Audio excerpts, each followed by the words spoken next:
Hello tout le monde et bienvenue sur ma chaîne.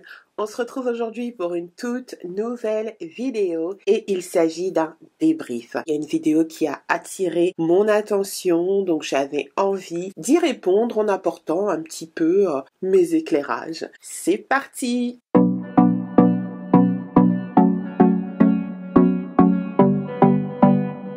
Aujourd'hui, je vais réagir à une vidéo d'un youtubeur qui s'appelle Mahamet et il s'agit précisément d'une interview qu'il a réalisée d'une autre youtubeuse. La youtubeuse en question, c'est Lydie. C'est une jeune femme de 20 ans que j'ai découvert personnellement il y a quelques semaines et c'est d'ailleurs en regardant quelques-unes de ses vidéos que l'algorithme de YouTube m'a suggéré donc l'interview qu'elle a réalisée pour ce youtubeur, pour la chaîne de ce youtubeur. Donc il a une capsule vidéo dans laquelle il reçoit des youtubeurs, donc je pense qu'il en a 3 ou 4 pour le moment. C'est très intéressant, je vous invite vraiment à aller voir ce qu'il fait, c'est assez sympa. Moi j'aime beaucoup regarder ce que fait cette génération, hein. Donc ce sont des personnes qui ont la vingtaine, moi j'ai 43 ans, donc clairement j'ai l'âge d'être leur maman ou leur tantine. Et étant moi-même maman d'une préadolescente, je trouve ça intéressant un petit peu de regarder à quel point cette génération utilise les outils numériques. Moi, je considère que c'est une manière de s'émanciper. Après, chacun ou chacune aura son avis sur le digital / la nouvelle génération, génération Z, etc. Moi, personnellement, malgré les dérives, je trouve qu'il en ressort beaucoup de positifs. Donc, je voulais préciser que ma réaction à cette vidéo n'est pas du tout un appel à la haine. L'idée, c'est pas de juger cette personne, mais plutôt de vous donner un petit peu mes conseils de grande sœur, vraiment d'apporter un petit peu mon expérience de la vie, même si je n'ai pas la science infuse et mon avis reste par essence très personnel. Mais voilà, j'avais envie de réagir un petit peu comme je l'avais fait sur la vidéo du prank de Greg Guillotin. Il y a certaines choses dans cette vidéo qui m'ont interpellée et j'avais envie d'en parler tout simplement. Donc installez-vous confortablement et on démarre tout de suite. On va commencer peut-être par présenter le contexte. Donc Lydie, c'est une youtubeuse qui a démarré il y a 2 ans. Elle a 20 ans, elle est d'origine camerounaise comme moi. Voilà, elle a une chaîne lifestyle. Donc c'est vraiment son quotidien de jeune femme. Je trouve son contenu très rafraîchissant. Honnêtement, j'aime beaucoup. Comme je vous disais, je suis tombée sur sa chaîne il y a quelques semaines parce que YouTube c'est tout nouveau pour moi, même si je connais des youtubeuses historiques où elle est plus récente. Voilà, je la connaissais pas. C'est frais, très positif.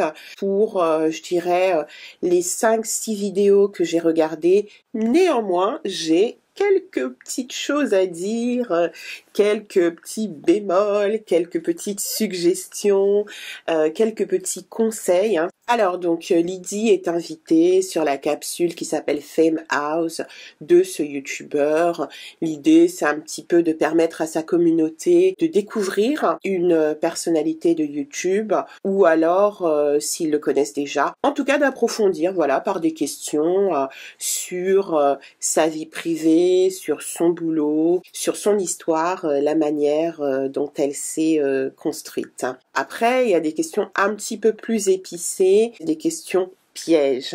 Et malheureusement, Lydie, elle est tombée un petit peu à pieds joints dans ces questions pièges. Pour moi, ce sont des questions auxquelles on ne devrait pas répondre, et encore plus quand on est une nana et que on a besoin plus que jamais de soutien. Avant de découvrir cette interview, j'étais tombée sur une vidéo d'une créatrice de contenu qui s'appelle Defuga, que je ne connaissais pas du tout, et j'étais tombée clairement sur une vidéo dans laquelle elle disait que sa communauté lui a fait part d'une interview qui était sortie et dans laquelle une personne interviewée avait critiqué sa manière de travailler. Donc elle a répondu en disant que elle trouvait ça dommage, etc.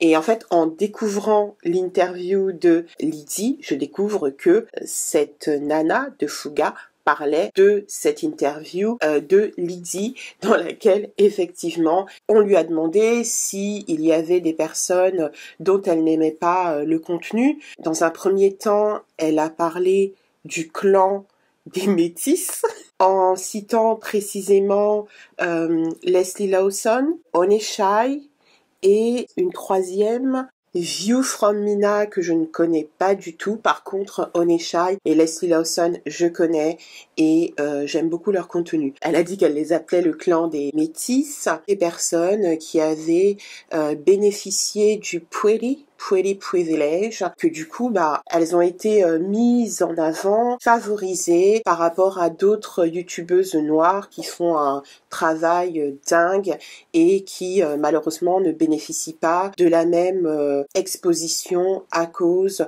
je cite, de la misogynie noire. Du coup, on va revenir un petit peu sur ces déclarations, je vais réagir et sur les concepts qu'elle a cités. Elle a parlé du pretty privilege. Oui, il y a du pretty privilege parce que c'est des jeunes femmes qui sont jolies.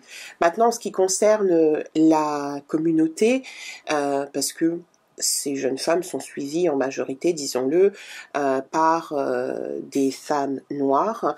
Donc je pense que effectivement, elles ont bénéficié d'un certain privilège qui est d'abord lié à la couleur de leur peau, la clarté, donc ce qu'on appelle le colorisme, c'est-à-dire le fait d'accorder plus de valeur à des personnes en fonction du degré de mélanine. Plus les personnes sont claires et plus elles bénéficient d'un meilleur traitement dans la société. Voilà, c'est ce qu'on appelle le colorisme. C'est quelque chose qui malheureusement est né avec l'esclavage, qui a perduré avec la colonisation et qui perdure encore de nos jours. On va pas se mentir. Donc, pour cela, je ne peux pas lui reprocher d'avancer en fait ce fait, parce que c'est un fait, on va pas le nier. Ensuite, elle a parlé de pretty privilege, le fait qu'elle soit jolie. Ça concerne toutes les couleurs de peau. À partir du moment où vous êtes une personne qui rentre dans ce qu'on qualifierait dans notre société de jolie, qui présente les critères de la joliesse, effectivement, vous bénéficiez également de certaines facilités, d'un meilleur traitement. Vos paroles vont être bues. Vous avez tendance à inspirer beaucoup plus de monde parce que elles vous admirent, elles vous adulent, etc. Là où je l'ai trouvé un peu dur, c'est que elle dit que au final, en plus de tout ça, c'est des contenus qui sont pas très intéressants et ça c'est son droit, encore une fois, les goûts et les couleurs ça ne se discute pas. Elle sous-entend quand même que il n'y a pas vraiment de travail derrière ce que font ces filles et là je suis pas d'accord parce que vraiment pour avoir été visiter, regarder de temps en temps le contenu de ces nanas là, on pourra dire tout ce qu'on veut, mais ce sont de sacrées bosseuses, mais vraiment. Et je pense qu'elles n'ont pas volé leur place.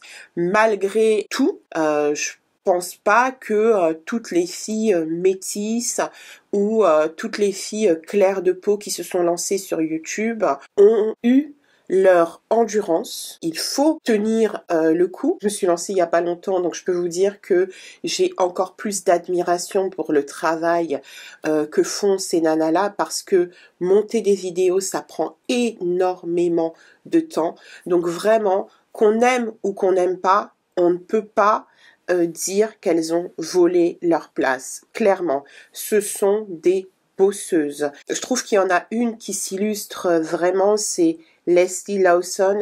Elle fait un travail de dingue en matière de montage, en matière de d'inventivité. Ce que j'aime bien également, c'est que c'est des nanas qui sont très positives. Après, j'ai pas tout suivi, donc voilà, je pense que comme tout un chacun, peut-être que elles ont des polémiques, elles ont des dramas, elles ont peut-être quelques casseroles, mais nul n'est parfait après tout. Mais en tout cas, voilà, je trouve que on ne peut pas leur voler ça. Deuxième question un peu polémique à laquelle elle a répondu, qui était de savoir du coup quelle est la youtubeuse qu'elle ne supporte pas du tout, ou du moins, enfin, elle a précisé que elle n'avait rien contre la personne, mais c'était son contenu qu'elle ne supportait pas, c'est DeFuga. Parce que elle considérait que il n'y avait pas de travail de montage et que c'était trop facile entre guillemets de juste raconter des histoires.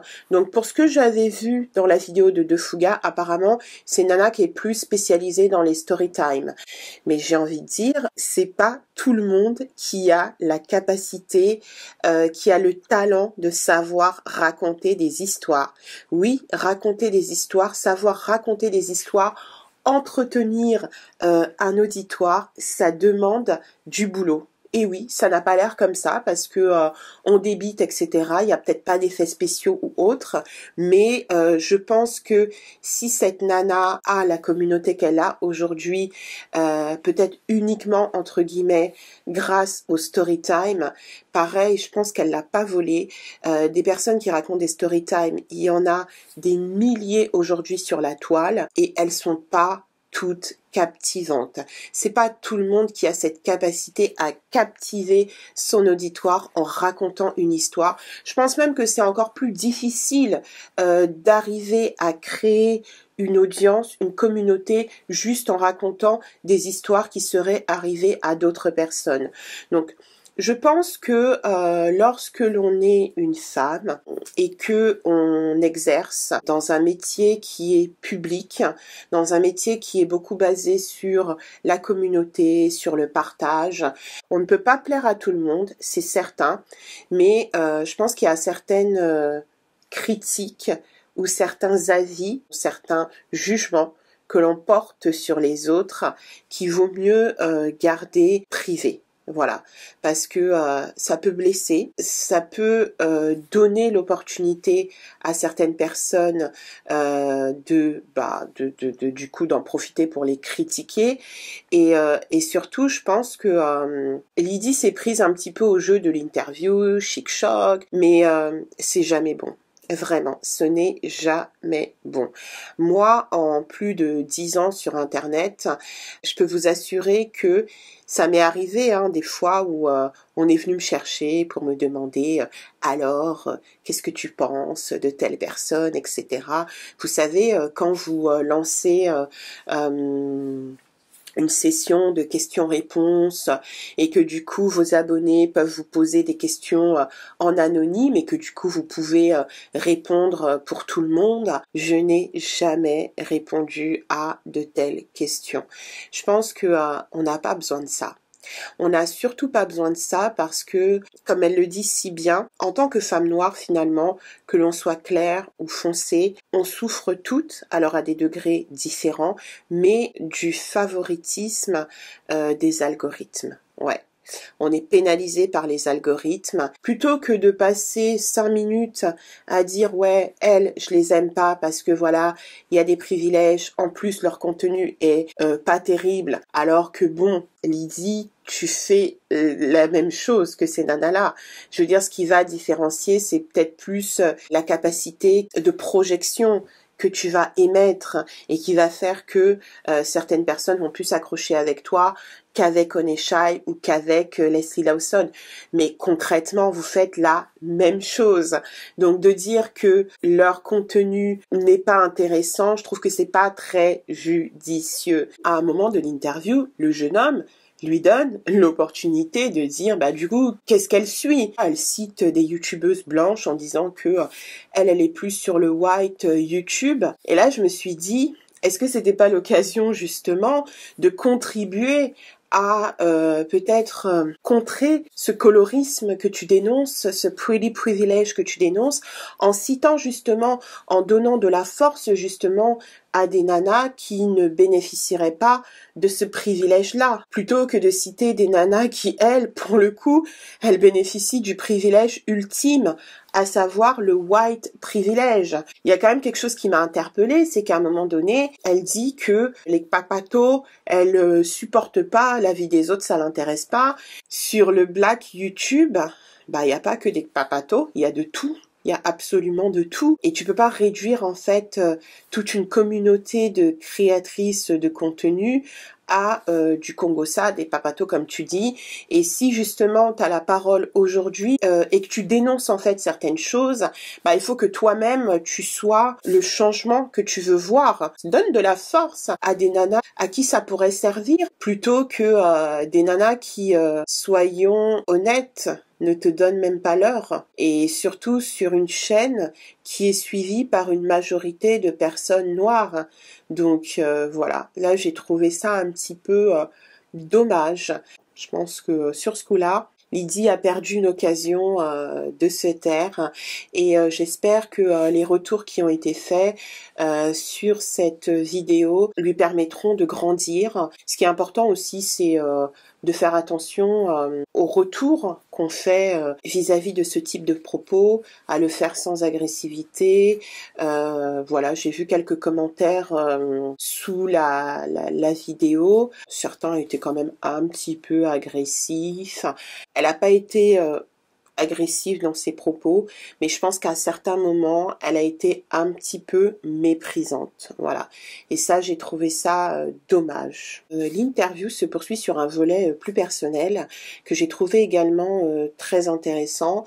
Et je remercie Lydie de s'être livrée parce que c'est jamais facile de partager des moments de vie qui sont pas évidents. Moi, je suis vraiment pour que nous, femmes noires, puissions montrer notre vulnérabilité, puissions parler des moments qu'on a traversés dans nos vies, qui sont pas évidents. Moi, je suis d'une génération où on parlait pas forcément de ces choses-là.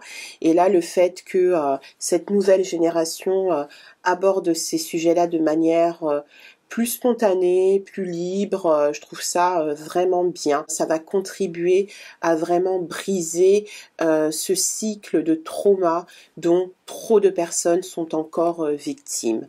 Voilà, donc sur un volet plus personnel, Lydie raconte un petit peu son parcours, le fait qu'elle soit née au Cameroun, qu'elle est venue en France, qu'elle vivait avec sa grand-mère et que il y avait vraiment un choc générationnel. Quand elle est devenue adolescente, sa grand-mère avait beaucoup de mal à la gérer et du coup, elle a décidé une première fois de la renvoyer au Cameroun pour plusieurs mois. Ça, c'est quelque chose qu'on entend souvent dans nos communautés, le fait de renvoyer des enfants au pays un peu en guise, pas un peu, en guise de punition.